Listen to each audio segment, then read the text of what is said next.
महोदय, अब विपक्ष में होने का यह मतलब नहीं है कि सरकार कोई अच्छा भी काम करे तो आप उसका विरोध कीजिए। सरकार कभी अच्छा काम करे तो पीठ भी थपथपाने का काम कीजिए। अभी एक माननीय विपक्ष के नेता ने बहुत अच्छा सुझाव दिया, मैं भी उस सुझाव का समर्थन करता हूं। बोध गया टेम्पल जो एक्ट है, उस एक्ट के तहत जो व्यवस्था है उस व्यवस्था में बदलाव करने की उन्होंने बात कही। लेकिन साथ ही साथ मैं उनसे जानना भी चाहता हूं, अब इस बिल में गैर मुसलमान कुछ सदस्यों के लाने की बात हो रही है, तब उस पर इनका गंभीर ऐतराज है। और जो बोध गया टेम्पल एक्ट है, वह टेम्पल एक्ट कब आया था? 1953 में। आज़ादी के बाद 1953 से वह एक्ट प्रभावी है। उस वक्त जो एक्ट आया, किसने बनाया था?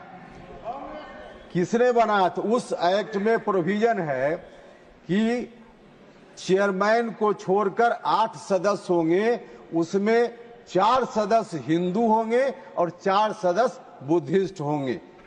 और जो चेयरमैन भी होंगे, कलेक्टर वहां के डीएम उसके चेयरमैन होंगे, वह भी तब जब कलेक्टर साहब खुद हिंदू होंगे तब उसके चेयरमैन होंगे। उस वक्त आपको नहीं लगा था, उस वक्त नहीं लगा था कि बौद्धिस्टों का यह मंदिर है तो उसमें बौद्धिस्ट लोग ही होने चाहिए, यह तब आपको नहीं लगा था।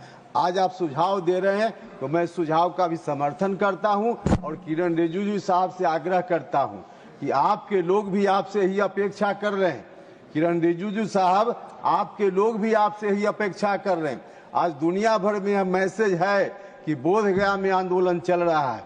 आपसे आग्रह है कि आप जो आंदोलनकारी लोग हैं उनकी मांगों पर ध्यान दीजिए और वहां बोध गया टेम्पल, बुद्धिस्टों को एक टेम्पल है, वह कोई वक्फ की तरह पूरे देश भर में उसका फैलाव, और जिस टेम्पल के बारे में डिमांड है वह सिर्फ एक टेम्पल के बारे में, और उस टेम्पल से पूरे देश की पहचान बनती है।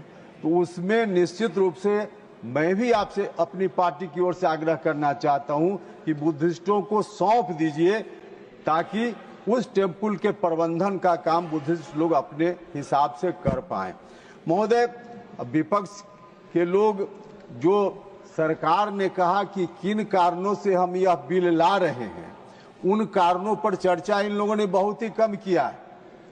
उन कारणों, आखिर सरकार जो कह रही है कि क्या क्या कारण है जिसके चलते हम बिल ला रहे हैं, ठीक है, सरकार की बात पर आपको भरोसा हो न हो, लेकिन आप ही के द्वारा बनाई गई सच्चर कमेटी थी, जिस कमेटी ने 2006 में रिपोर्ट दी, उस कमेटी ने क्या कहा? उस कमेटी ने वक्फ के बारे में कहा, बोर्ड के बारे में कहा कि वक्फ में जो काम करने का, प्रबंधन का तौर तरीका है वह बिल्कुल अपारदर्शी है, उसमें पारदर्शिता की जरूरत है। कहा कि नहीं कहा? उसने कहा कि भ्रष्टाचार हो रहा है। अब भ्रष्टाचार हो रहा है कि नहीं हो रहा है, आप बताइए। उसने कहा कि इसमें कुछ लोगों का निजी कब्जा है, जो संपत्ति है उस संपत्ति का उपयोग जिस काम के लिए लोगों ने डोनेट किया उस काम में नहीं हो रहा है। उस संपत्ति का उपयोग कुछ लोग अतिक्रमण करके निजी काम में उसका उपयोग कर रहे हैं। उस कमेटी ने जो कहा, सरकार ने वही कहा है। सरकार ने अपनी ओर से कुछ नहीं कहा, सरकार ने वही कहा यही कारण है जिस कारण से इस बिल को हम ला रहे हैं। तो इस कारण से जब बिल सरकार ला रही है, उन कारणों को दूर करना चाहिए कि नहीं दूर करना चाहिए? अगर दूर करना है तो इस बिल का समर्थन करना चाहिए। मैं विपक्ष के लोगों से भी आग्रह करना चाहता हूं और इसलिए मैं पूरे सदन के सभी लोगों से कहना चाहता हूं, ऐतिहासिक क्षण है। इस क्षण में आप इधर उधर की बात नहीं, सब लोग मिलकर के एक साथ इस बिल का समर्थन कर दीजिए ताकि हम लोगों का थोड़ा और समय बच जाए। आपने समय दिया महोदय, इसके लिए मैं आपका बहुत बहुत धन्यवाद करता हूं और फिर से एक बार इस बिल का समर्थन करते हुए अपनी बात समाप्त करता हूं। Thank you.